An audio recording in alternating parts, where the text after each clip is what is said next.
Welcome. We welcome each other. I think this is the second episode we've done. Second episode. I know the girls did a podcast, if you want to call it that, or sort of long form stuff on what did they speak about? Women's health.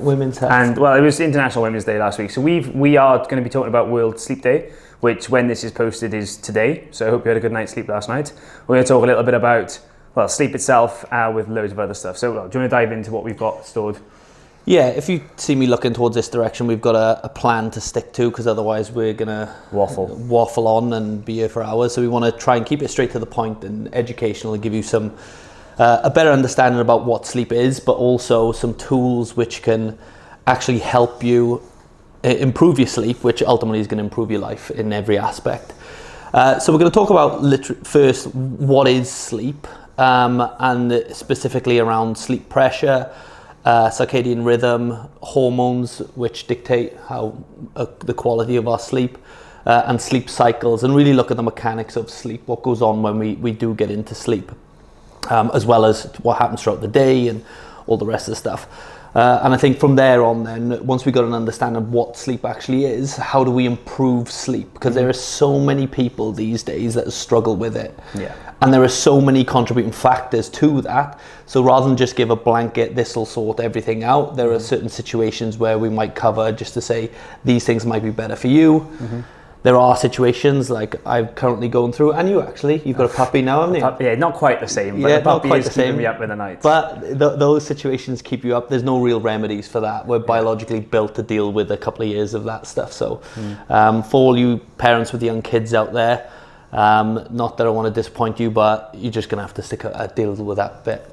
Yeah. Should we start with what is sleep? Absolutely. Yeah, let's dive into it. So there's 4 sleep cycles, or one sleep cycle split up into 4 different stages. So stage 1 we've got is our light sleep, but not an awful lot happens in light sleep. It's like the transition from being awake into sleep. We've got stage 2, the next one, and each stage, I should talk about each cycle. So the cycle that we talk through, going through these 4 stages, takes around about 90 minutes to 2 hours on average for most people to complete a full cycle around. So we mentioned we've got stage 1, next is stage 2, that's where our heart rate drops and our body temperature starts to drop as well. Then we move into the good stuff. So do you want to talk about deep sleep? Yeah, deep sleep. So the way I like to explain this is almost like you charge your phone at night, and that's what we're trying to do really. And deep sleep, when we get into that, is literally like taking a charger and sticking in your body, and all the physiological things are going to get a charge. Or for example, when you train, you tear muscle fibers, which doesn't sound great, but it's actually good because our body then responds in a way to fix them and grow them or make them stronger. And all of that happens more so during sleep than any other time of day. So when we're going through into deep sleep, we are making sure that we get this physical energy gets rebuilt, literally charging our batteries for the next day. Mm-hmm. We also then get those microscopes, tears get repaired, and our immune system gets a boost, and just generally just charging the batteries for the next day, which then leads us into REM sleep. So deep sleep is body, and that leads on to REM sleep, which is the mind. So that's memory. There are some overlaps. In deep sleep, you do get some stuff in the brain, but specifically, or more so the body, really. Mm-hmm. So when we move into our REM sleep then, or rapid eye movement sleep, that's what if you've ever seen anybody sleeping, that's when you'll see their eyes jotted around. That's what it's called for. By the way, don't watch people sleep. They wake up and catch you doing that. And that's where we have, as you mentioned, the memories, the brain functions, memory, learning, emotional regulation, and so on. So I think something that's quite important that we speak about, especially on our onboarding, is quality versus quantity of sleep. Now, if we talk about sleep times and how many hours of sleep most people should be getting, and the other thing is quality, and how the quality of sleep affects how you get through these cycles. So most people, everybody should have 7 to 9 hours of unbroken sleep. When was the last time that happened for you? Actually, recently it's been okay, but there was a good year and a half where that wasn't the case. The case. Which also, just to add to that, the time which you need quality sleep changes as you age as well. Okay. So as you know, teenagers sleep, and babies sleep a lot throughout the day. because they're going through that phase of life, which is grow. So they need more charging, more because they're physically growing as well as their brains developing. So they need more of it. But then as we get into become adults and into our later years, we need less sleep then, because once we get past 35, 40 and we go into that resist phase of life, which we talk about, you don't need as much sleep because your body's not biologically growing. Okay, I mean, it can, but from an aging standpoint, you don't necessarily need as much sleep. So, what we'll do is put a bit of a PDF together after this, which will tell people how old you are, how much sleep you probably need, which I think would be beneficial. Awesome, brilliant. And the next thing then was the quality of sleep. So obviously we spoke about the cycles there. Some things with sleep quality, if you have, alcohol, things like that, you might fall asleep, but you're not getting into these. We mentioned the stage 1, stage 2. Not an awful lot happens there. It's more the deep sleep and the rapid eye movement sleep. If we have things like alcohol, there's going to be a poor quality sleep. We don't get around into those sleep cycles, and we don't get the benefits from them. There's other things like distractions, loud noises, things that are waking you up, light in the room, and we'll go into a few more of these in a second. So I think that kind of talks about a little bit about the cycles. Yeah, exactly. It's just like we said, just to recap on that before we move on, is charging your body up during deep sleep and then take it out and then plug it in your brain, and all your memory and learnings get consolidated better from sleep, from REM sleep. So when you wake up, you can think clearly from the get-go, and that is one of the biggest impacts of poor sleep. Goes down to your mental acuity and decision making, which I know we're going to go on to talk about, because we all know if you start the day on the wrong foot, or pardon the pun, get out of the bed on the wrong side, it's pretty much downhill from there. So we want to make sure that our brain is firing correctly from the get-go and not feeling groggy too much. Well, sleep is the number one performance enhancer, let's say, and it's free, and I think a lot of people sleep on sleep. Again, we're going to have a lot of puns in this, aren't we?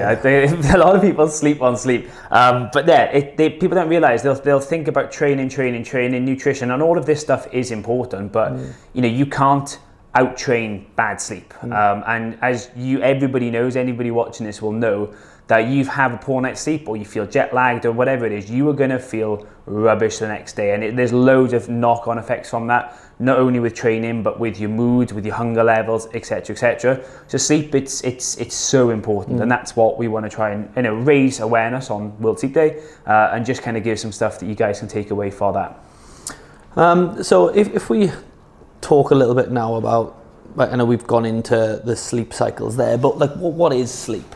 And I always look back to human beings as a species have four biological drives.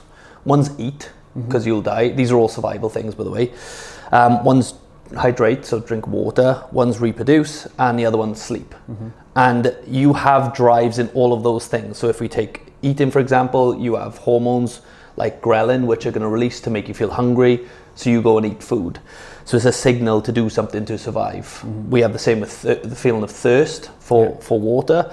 For reproduction, we obviously have a sex drive as well. That is a survival thing for the species. And then for sleep, we have a thing called sleep pressure, which is slightly separate to circadian rhythm. And the main thing which causes that is something called adenosine. And the buildup of adenosine throughout the day is called sleep pressure. Now, there are things in modern day society that suppress adenosine, which the biggest one is going to be caffeine, which both of us are drinking here. So well, it is 9:15 in the morning, yes, so it's allowed at this time. It's not late. So, I mean, we'll talk about timings of what to stop doing things and when to do things later on in a couple of minutes. But I think talking about circadian rhythm and understanding that in greater detail will give you a better understanding of sleep in general. So human beings are built to be awake when the sun is up and be asleep when the sun goes down and the moon is up. So we literally, our circadian rhythm is plugged in by light ultimately. And to jump in there, something that I remember listening to Matthew Walker, who's a sleep expert on, and he was talking about the evolution of humans. And obviously when you sleep, you are essentially unconscious. You are as far as survival goes, we're all safe. We have a lovely house and a bed, and I'm not saying together that sounds like them, but no, we all live in our houses. We're all safe in bed, and there's nobody's going to try and hopefully kill us in the middle of the night or watch us sleep, as we were speaking about earlier. But back hundreds, thousands, millions of years ago, we would have to sleep in the wild, and for us to be unconscious for 8 hours in the night, dangerous. Where it's very dangerous. It's very easy for somebody to or something to come and eat us. It goes to show how important sleep is, that evolution has kept that in, because it doesn't make sense to be unconscious and defenselessness for 8 hours a night, but how important it is that evolution kept it in should be a big sign for us. But the sleep has a lot of questions around it because of that, because it's, from a survival standpoint, puts you in a vulnerable position. So there's no explanation of why we need to sleep. You'd think evolution would create something which doesn't need to sleep, but that question's still not answered. I definitely don't know the answer to that. But moving on to circadian rhythm, I think what should happen, or what would have happened when we were back in living in caves, and that's the important thing to understand, is biologically we are still the same. Nothing's changed really. But the thing which has changed drastically more than anything else is our environment and all the stuff that comes with just general today's society, stress and everything. So what would normally happen is, if as soon as the sunlight would come up, then that light would go over your eyelids, and then that would then start the process of waking up via driving cortisol levels up, which is our stress hormone, which is a very important hormone to have. It's just when we're chronically stressed for long periods of time, that's when it really does become an issue. Now, your cortisol will get a spike then. The two hormones which I really want to talk about is cortisol and melatonin, which is our sleep hormone. Now, if you think of how we would live back those days, we would get up, we would need to be alert in the morning as we come out the cave, make sure everything's safe for us to actually step out and go and find food, hunt, gather, whatever it may be. Then as the day goes by, then the sun obviously comes round, and as it starts to go down the other side, then we would naturally, our cortisol levels would start to drop down. And it's really important that they do drop down, because that really does dictate or has a big hold on melatonin, which is your sleep hormone. And the sleep hormone is actually driven from I'm going to try and pronounce this right, the suprachiasmatic nucleus, which is like in your forehead there. And that one, when you've got light exposure and all that stuff, that sends a signal to the pineal gland, or when the light's going down, to release melatonin. Now, melatonin, like I said, is the hormone which makes you feel sleepy, and it's so important to have that. And this is where, in modern day society, a lot of people I speak to, in fact the majority, in the evening explain this feeling of, I'm really tired but I'm wired at the same time.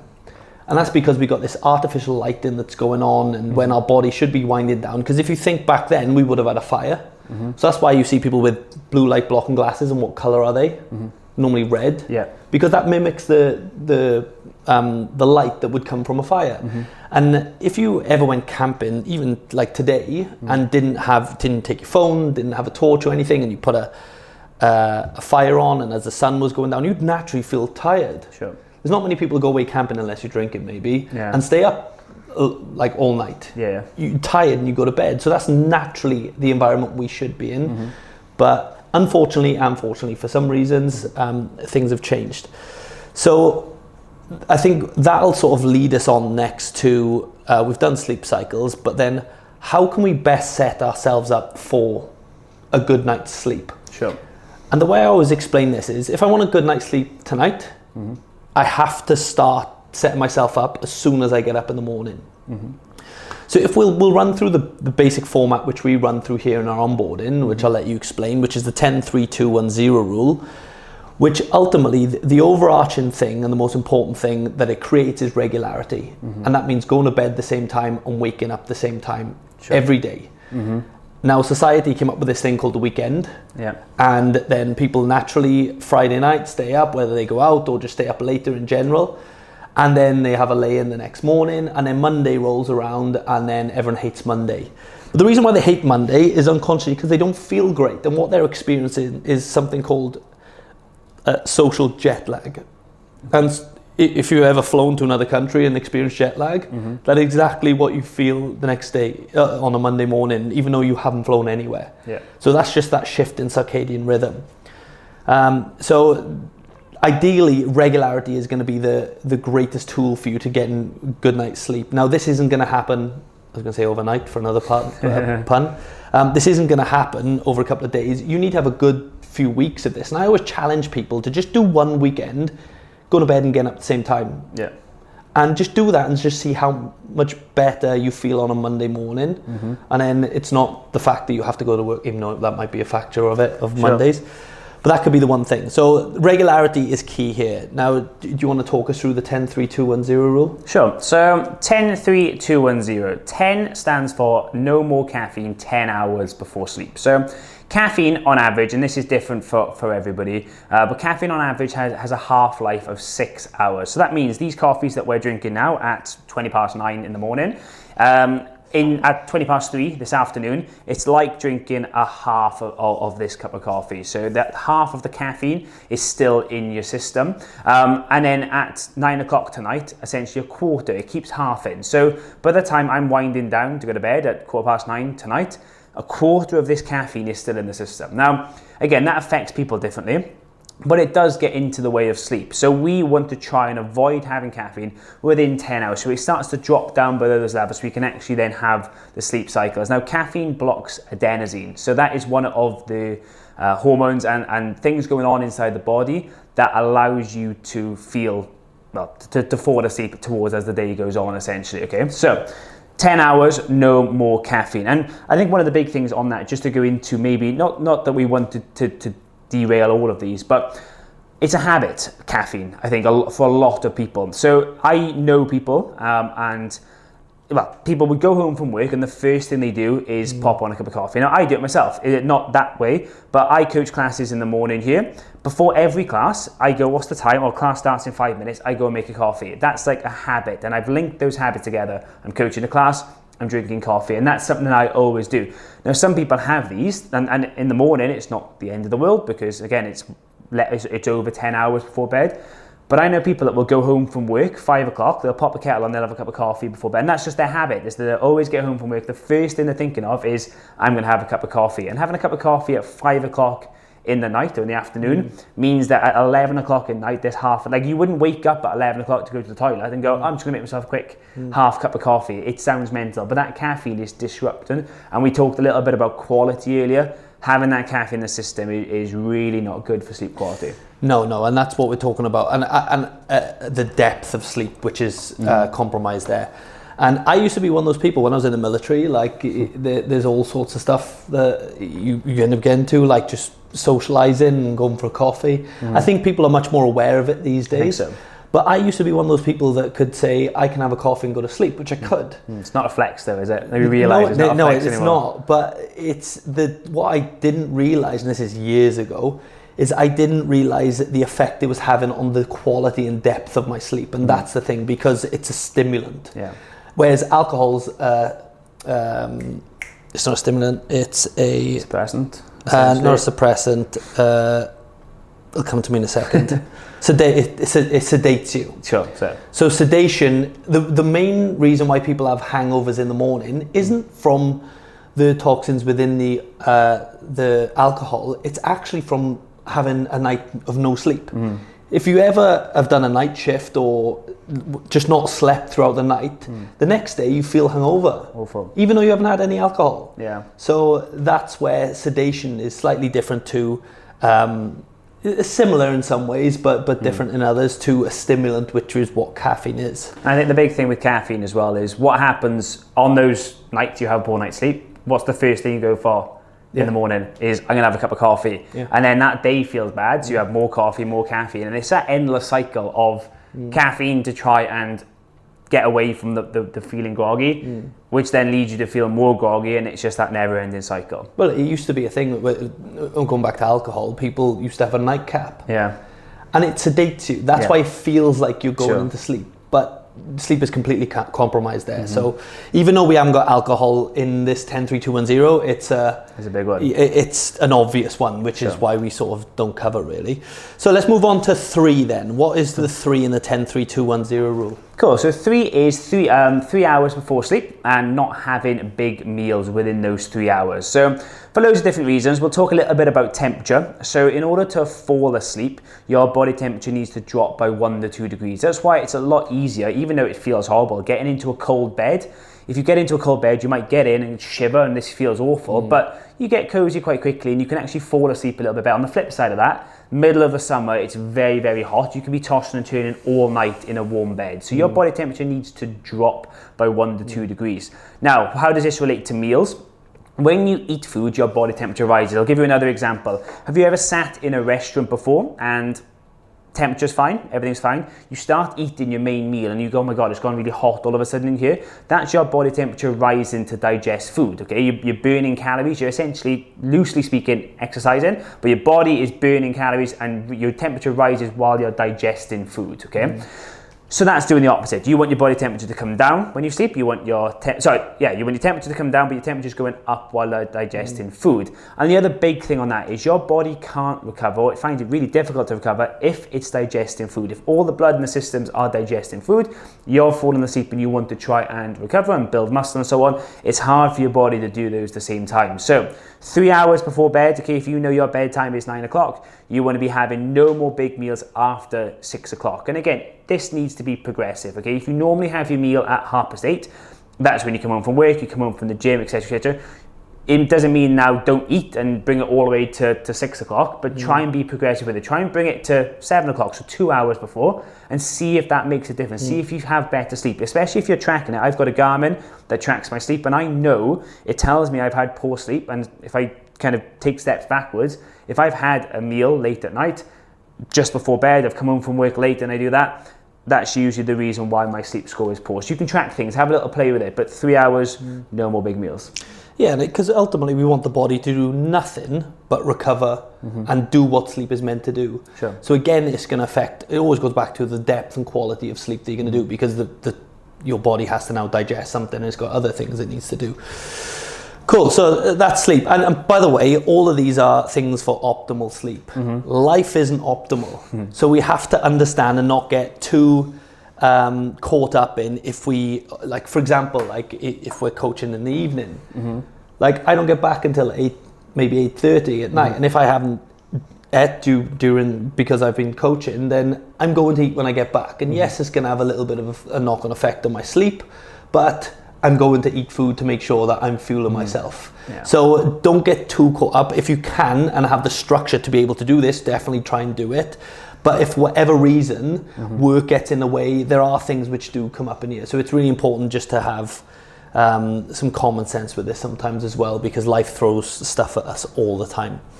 Cool, so let's move on to number 2. So we've done 10, 3, and let's move on to 2. So 2 hours before sleep, no more stressful tasks. So that is essentially working. It could be, for me, it used to be playing the PlayStation. So I like to give a lot of examples with these.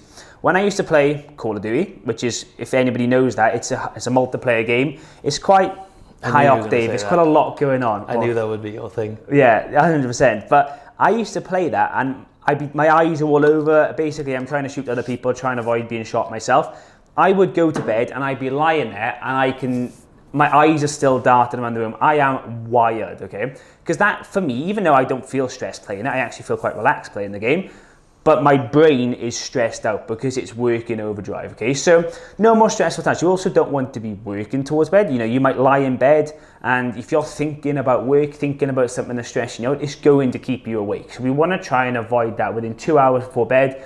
Get rid of stressful tasks. If there is stuff that's on your mind, get it written down in a journal or in the notes on your phone, or set your reminders for the next day. Try and clear your mind of all stresses that you have.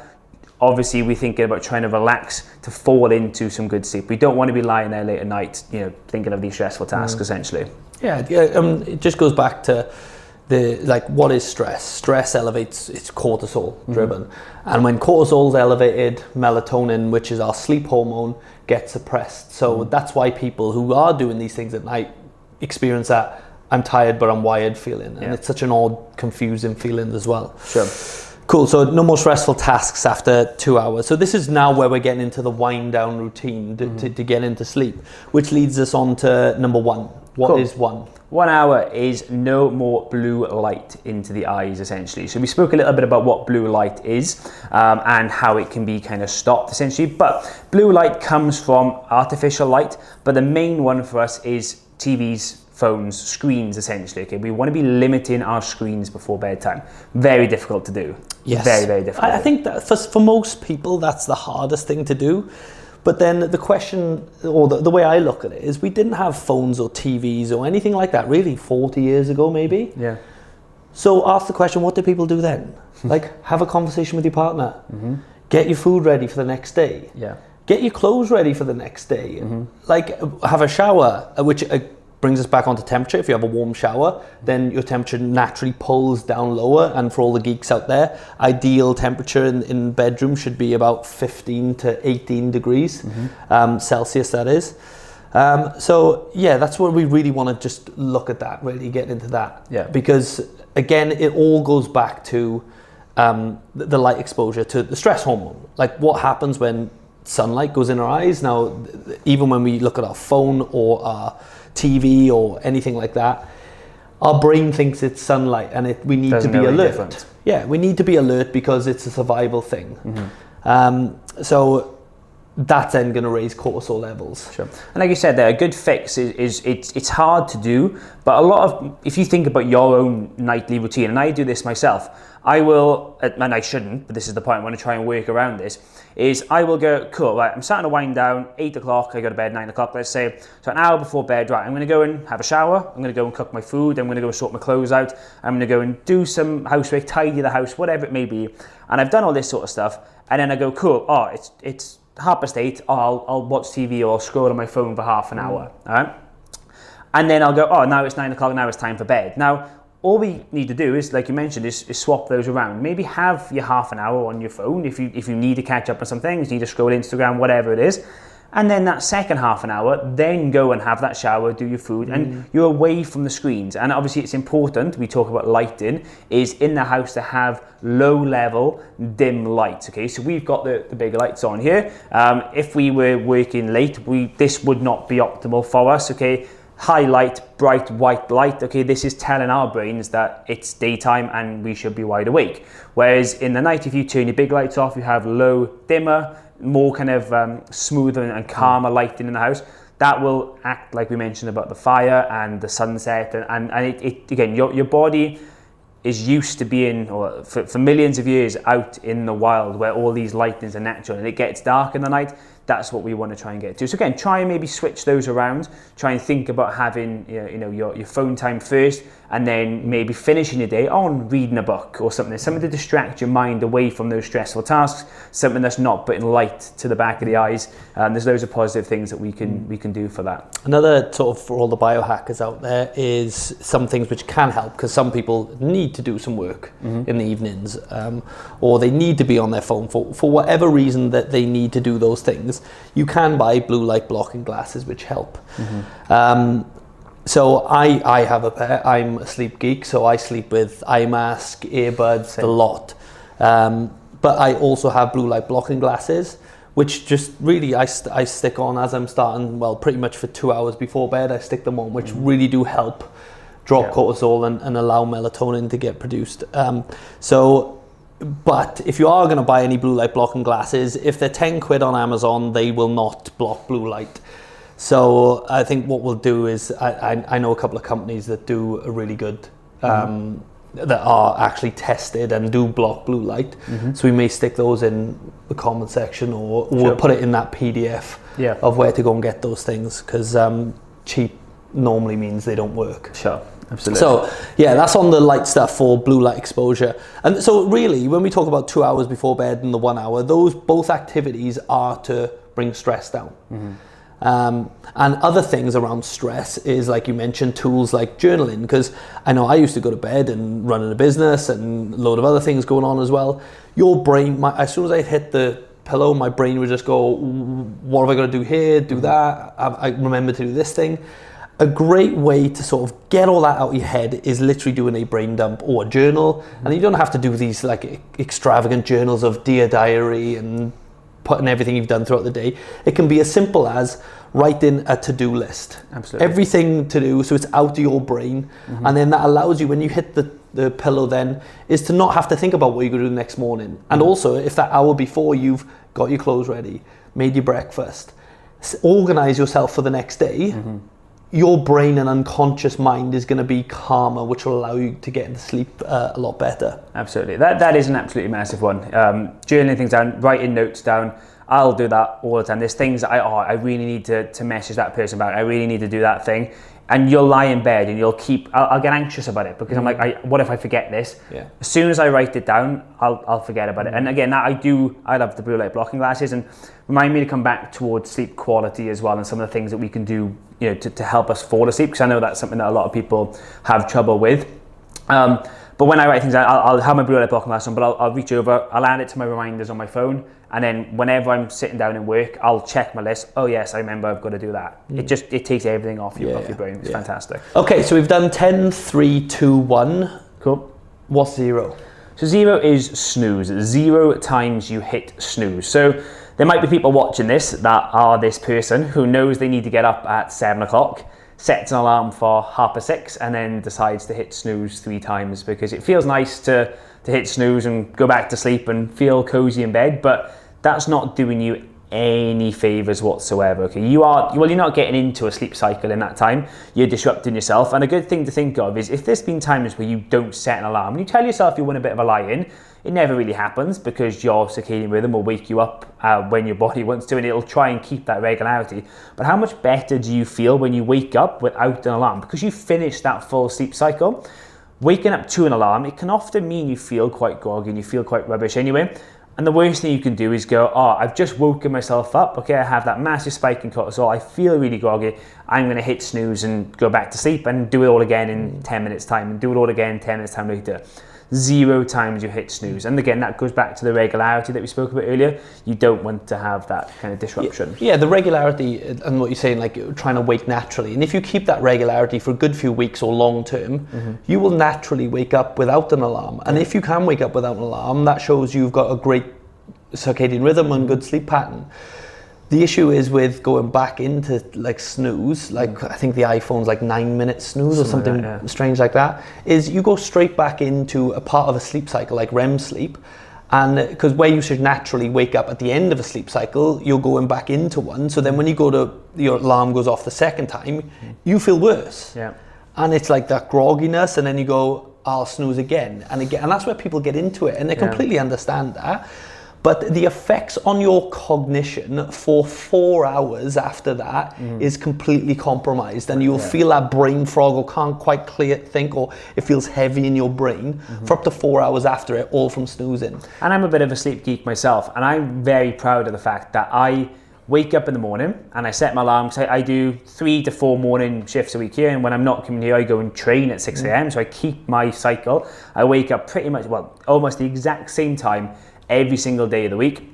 And when my alarm goes off, my body is, I feel great. I wake up and I'm downstairs, and my partner Em will tell you that I'm very much a morning person. I am wide awake first thing in the morning because I have that regularity. I'm waking up the exact same time, and I feel great doing it. And if you have that, if you're not hitting snooze, you'll start to feel really good with sleep. Yeah, on that as well is some things that can help. Is keeping your phone out the room. Yeah. You can buy these little the old school alarm clocks from I think you can get them for 10 quid on Amazon or something. Put that the other side of the room. Yeah. It's going to force you to get out of bed, and when you're out of bed, you're there then. Because I can understand with people who are the snoozers. It's hard to get out of that cycle. Like really challenging, because it feels so good when you go back to sleep. Yeah. But then it's obviously we got the downside of it then, or the grogginess that comes with that. But the other thing which we need to talk about is, and we're not going to go into it too much, but your partner needs to abide by these rules as well, because it's pointless you doing it and then your partner doing it. And I know you said Em used to do that in the early days, but she doesn't anymore. But I've heard all sorts of people where my partner does this, so it's going to affect you as well. So that's a conversation you might need to have with your partner if they are a serial snoozer. Anyway, or serial snorer. That's something else we haven't talked about here. But sleep disruption. If your partner is a snorer, that's something that you need to sort out. Well, yeah, actually on that. So let's quickly talk about some tools which can help us sleep. I know we've gone through blue light blocking glasses. Yeah. Things which I use, which I have found massively beneficial, is an eye mask, a good eye mask, and earbuds. Yeah. Because, I mean, ideally we need a pitch black room to fall asleep. Because even like a small, even if you go to a hotel, I know you get these, like this one up there now, like a green light, which is like an alarm or smoke or whatever it is. Fire exit light. Even that on your eyelids can cause a bit of issue with the depth of sleep. Yeah. So eye mask I use for that, and obviously the other thing which can disrupt sleep is noise. But that is again from a survival standpoint. If I was in a cave and heard noise, it's probably going to be something trying to eat me, so I'd wake up. So I'm not really worried about anything trying to eat me. Although Soph is a serial snorer. Right. Sorry, Soph. I live on a main road, and exactly that. I do as well. There will be cars that will drive past at silly o'clock in the morning, revving engines. I've got earbuds in now. I don't hear them, and the odd time that it'll fall out in the night, and I'll hear a car go past. I'll wake up and I'll realise why I hear it is because my earbuds fallen out, and yeah, that's disruption like that. And you might not even realise it. You might be sleeping and loud noises, disruptions, a dog in the bed, a baby in the bed, a partner snoring, partner moving, whatever it may be, light, you might not realise that it's waking you up or disrupting you. And you might wake up in the middle of the night and not actually register that you've woken up due to these loud noises, because there's a time, and again, without going into it too much, there's a time where sometimes you'll wake up and you won't register that you've woken up. But these disruptions will disrupt your sleep. So if you are really wanting to dial everything in, these are the icing on the cake as well. Okay? If you're drinking coffee just before bed, if you're having no regularity, your eye mask and your earbuds are not going to do anything for you. But the icing on the cake, if you really want to dive into these, then they can be a real big benefit for you. The other thing I found as well is our brain loves anchors which lead it into the next thing. That's ultimately how habits are created. Like you have something, or like say like you're trying to lose some weight, so you want to track your weight, for example. So creating an anchor to remind yourself to do that could be like, when I brush my teeth in the morning, that's going to remind my brain, you got to do this next. What I found personally from putting an eye mask on and earbuds in the evening, my brain goes, it's time to go to bed. And I get to sleep like pretty quick after that, whereas I've traveled or something and haven't got them, and my brain's like, whoa. So you almost can become reliant on them as well, which is not a good thing, but the quality of sleep you can get with them, if you're someone who does wake from distractions, is a game changer. But make sure you do the basics first. That's the most important thing. Perfect. I know I always use the analogy, it's trying to mow your lawn while your house is on fire, but I got a new one. It's trying to get dry in the shower. You can't do it. So doing the basics and the foundations will massively help over any sort of blue light blocking glasses or any hacks that come with it.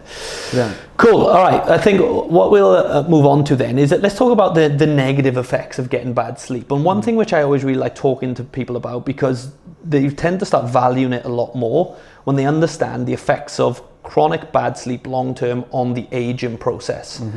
I've still not met a human being that doesn't want to age slower or more gracefully.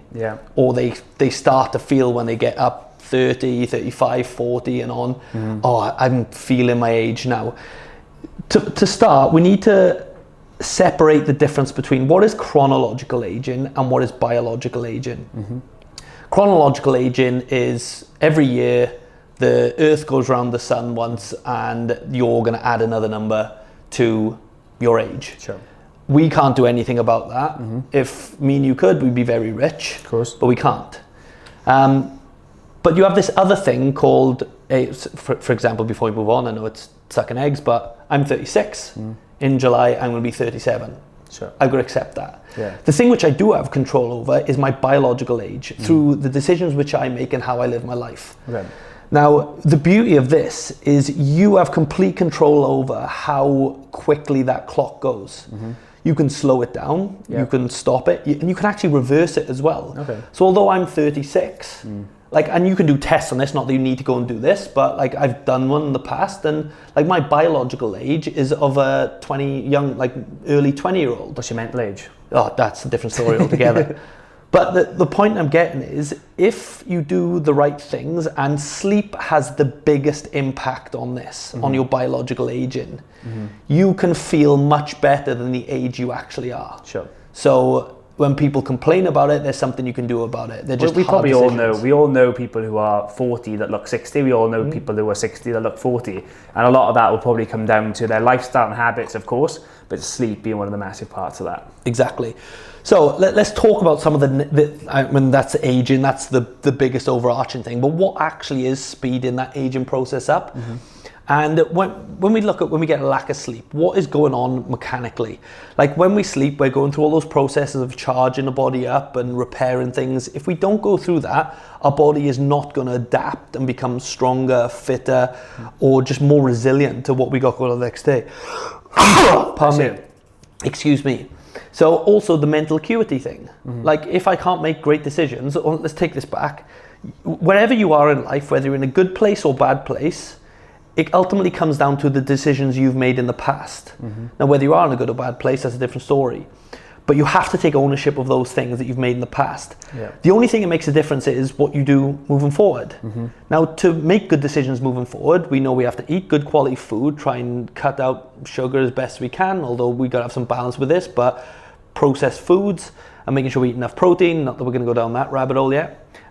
Stay hydrated, move your body throughout the day, and make sure we're focusing on sleep. And we call this the core 4 compound. Yeah. And that's ideally the foundations of living a healthier lifestyle and aging more gracefully. Now, the other things when we go to sleep, like talking specifically on as men, the first 90 minutes of sleep that you get into is your biggest release of natural growth hormone. Okay. So if you miss that first 90 minutes of sleep, or it's not quality sleep, then you've completely missed that for that day.